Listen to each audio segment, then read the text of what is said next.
點解咧？有啲國家好似擺脫唔到貧窮咧？今年咧，諾貝爾經濟學得獎者就幫你拆解咗好多嘅迷思啦。大家好，我係蝦四爺，係兩家上市公司嘅創始人之一，帶大家探索世界嘅新奇事。2024年咧，諾貝爾經濟學得獎者公布咗啦，佢哋嘅研究咧，讓我哋可以重新思考啦，點解有啲國家越嚟越富裕，有啲國家咧卻仍然係一直貧窮嘅咧？你可能會諗啦，難道係因為佢哋嘅地理位置啦，或者係文化嘅差異咧？其實唔係啊！呢三位學者咧發現，真正嘅關鍵咧，在於該國嘅社會制度。佢哋指出咧，良好嘅法治同埋保障私有財產嘅制度，先至係推動經濟繁榮嘅根本原因。舉個例子啊，好似新加坡同埋香港，即使係面對住炎熱嘅氣候啊，仲能夠快速咁樣成長，呢啲咧完全係因為佢哋擁有包容型嘅社會制度。通常咧，殖民地嘅本地人少，移民者咧嘅比例高嘅話咧，就會偏向長期咧將殖民地做得更好嘅一啲社會制度嘅。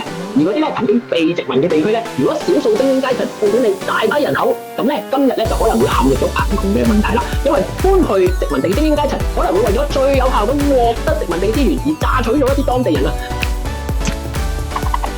咁就會咧限制甚至阻礙咗當地嘅經濟發展。呢個咧就係榨取型嘅社會制度啦。